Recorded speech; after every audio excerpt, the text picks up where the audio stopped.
J'ai des contacts aussi, bien sûr, avec des gens de la GRC et des gens aussi de la police de la Sûreté du Québec, de la police de Montréal, oui, parce que c'est connu, Perron et a toujours aimé ce sujet qui est passionnant, qui est la mafia, le crime organisé.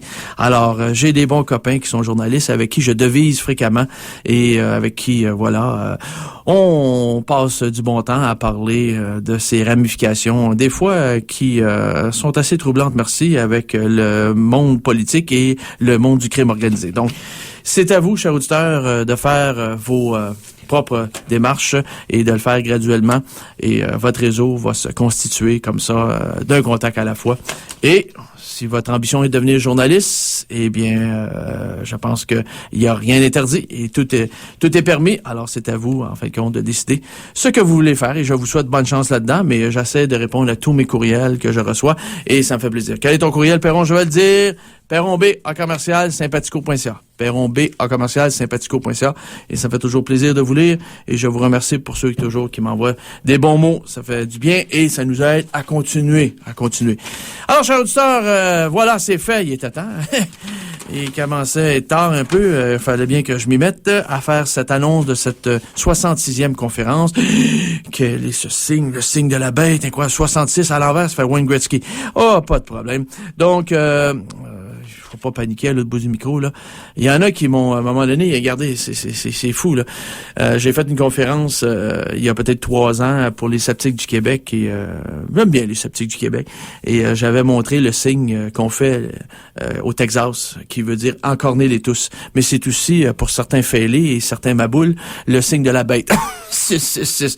Alors, la bête, n'en-vous pas, la bête, il est à Ouatican, là, et puis il ramène des révisionnistes un peu partout sur la sellette et il donne en fin de compte des éloges à des anciens membres du club de Monseigneur Marcel Lefebvre. Alors, faut le faire, hein. Monsieur Benoît XVI. Bon, cherchez pas ailleurs. Le diable, il est là. Et ne dites pas de mal du diable. C'est peut-être l'agent d'affaires du bon Dieu, hein. L'avocat d'affaires du bon Dieu, hein. Attention, hein. Que disait Baudelaire? Il disait, Dieu est un scandale, mais c'est un scandale qui rapporte. Ben oui, mais ça dépend pour qui. Voyez-vous, moi et puis Oliver, on fait pas une scène avec ça, mais il y a des gens qui peuvent en profiter pas à peu près. Donc, le signe de la bête au Texas, et ça m'était confirmé par un collègue journaliste et écrivain qu'on adore et qu'on reçoit ici, Monsieur William Raymond, qui a écrit plusieurs livres, donc Bushland. Il vit dans le Bushland au Texas et il me disait, Benoît, il dit, il y a toute une paranoïa autour de ce signe-là. Ben, j'ai dit, oui, c'est le signe d'enfourcher. Selon les Texans, on va embrocher les vaches, on va enfourcher les vaches, tu comprends-tu?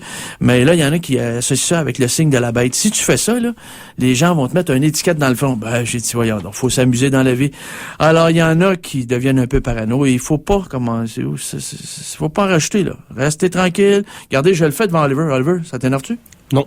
Non, ça a l'air... De toute façon, tu n'avais pas les yeux ouverts, tu vois pas clair. Mais je veux dire, regarde, là, tu vois, il n'y a rien là. Il n'y a rien là.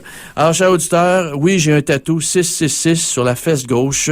Je l'ai montré à Oliver l'année passée et il peut confirmer que le tatou... Oui, je m'en rappelle. Bon, exactement, voyez-vous. Ben là, je suis pas pour montrer mon arrière-train à Oliver, faire un crime de lèse-majesté à chaque fois dans le studio, là. Les nerfs, là, hein? Bon, on se calme. Alors, cette conférence, je la prononce pas demain soir, mais la semaine prochaine. Une chance, pas demain soir, je suis pas prête. Donc... je la prononce, c'est ma 66e conférence. Elle s'intitule Bernard L. Madoff Investment Securities LLC. LLC, les 3 lettres veulent dire Limited Liability Corporation. Ça veut dire que ça, c'est incorporé d'un paradis fiscal pour éluder le fisc, l'impôt. Alors, chaîne de Ponzi et gigantesque fraude pyramidale, faillite du plus gros fonds spéculatif de Wall Street. C'est la première partie parce que j'ai tellement de matière que si je fais une seule conférence là-dessus, les gens vont faire du camping caravaning pendant 10 heures à l'UQAM. Alors, il n'y en a pas question. On va scinder ça en bloc. Et on part. Le 29 avril 1938, Bernard Lawrence dit Bernie Madoff naît dans une modeste famille juive de Queens à New York. Après des études à l'université de l'Alabama, aux États-Unis, puis à l'université Hofstra, aux États-Unis, dans les années 50, Bernard Madoff investit les maigres épargnes qu'il possède, soit 5 000 $, à partir de son boulot de maître nageur sur les plages de Long Island. Il investit ça dans son nouveau fonds d'investissement. Il s'appelle le Bernard L. Madoff Investment Security LLC. L'acronyme, c'est BMIS. Et il incorpore ça en 1960. Il y a déjà de ça presque 50 ans. Oui, monsieur, dame. Au début des années 60, Bernard Madoff épouse une jeune fille de Queens, à New York. Elle s'appelle Ruth Halpern. Elle va d'ailleurs faire de la business avec lui, Madame Ruth Halpern. De cette union vont naître 2 enfants, Mark et Andrew, ses 2 fils. La jeune famille Madoff s'installe à Roslyn, à New York. Peter Madoff, le frère de Bernard Madoff, se joint à Bernard Madoff Investment Securities et ensemble, ils vont écumer le circuit des Juifs fortunés de Long Island et de Manhattan à New York. Beau parleur et excellent vendeur, Bernard Madoff pompe l'argent de ses riches investisseurs en leur faisant miroiter des rendements annuels garantis de 10%. Bon an, mal an. Faut le faire. Et plus même. 10% et même plus. En 1978, Bernard Madoff engage Monsieur Frank DiPasquale et celui-ci va recruter d'ailleurs son beau-frère Robert Cardall au sein de BMIS, Bernard Madoff Investment Securities. Après ça, en 1978, Bernard Madoff va engager Anne Bongiorno, qui est une amie d'enfance de M. DiPasquale, et il va l'engager à titre de secrétaire personnel. Et ces gens-là vont avoir pour mission de faire du démarchage auprès des riches héritiers, des riches rentiers, pour alimenter la tirelire du clan Madoff. Malgré les débâcles boursières aux États-Unis, les rendements offerts par BMIS, Bernard Madoff Investment Security, à ses clients sont toujours élevés et supérieurs au marché. Faut le faire. La notoriété de Bernard Madoff se répand comme une traînée de poudre à travers les États-Unis. Pour accélérer l'effet de bouche à oreille et recruter de nouveaux pigeons fortunés, Bernard Madoff a mis en place une véritable armée de rabatteurs de luxe. On appelle ça dans le jargon cocher des makers. M-A-K-H-E-R. C'est un terme yiddish qui désigne un homme important. Et ces gens-là étaient des démarcheurs, des rabatteurs de luxe. Et on faisait répandre toujours partout dans les soirées mondaines les rumeurs. Hey, j'ai des placements chez Madoff, ça arrête pas de monter. La bourse plante, mais Madoff, lui, il se maintient, même il en donne tout au plus. Alors là, voyez-vous, le désir de faire partie du cénacle Madoff augmente à mesure qu'on entend toutes ces rumeurs de bouche à oreille. Et ces makers-là, ces rabatteurs de luxe, ils vont également écumer les enclaves à milliardaires à Long Island, à Manhattan, à Howard Beach, à Hamptons, à New York, et également à Palm Beach, etc. Et puis aussi, ils vont participer à leur soirée mondaine. Ils vont donc se mouler dans la foule de ces riches héritiers. Énormément de Juifs, effectivement, dans le cadre de ce réseau, le réseau Bernard Madoff, qui lui-même est un Juif, effectivement. Bernard Madoff s'invite d'ailleurs dans les clubs de golf huppés de l'élite, entre autres choses à l'Old Hawks Country Club à New York ou le Palm Beach Country Club en Floride.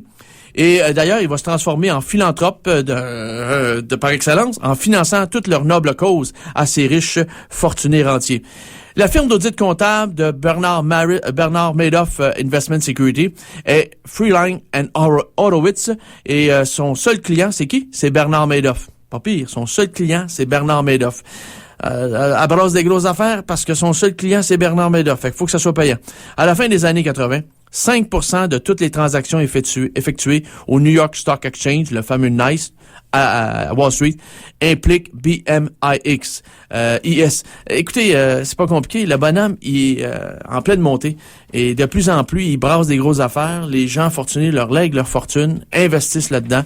Il va aussi écumer des fonds de pension, des caisses de retraite. Donc, il ratisse large. Donc, c'est pas une surprise si, à la fin des années 80, 5% de toutes les transactions qui sont effectuées sur le New York Stock Exchange sont des transactions qui impliquent Bernard Madoff Investment Security. Eh bien, fort de ses succès, Bernard Madoff installe son quartier général dans le Lipstick Building. Lipstick Building, c'est un bâtiment fait en forme de rouge à lèvres, à New York.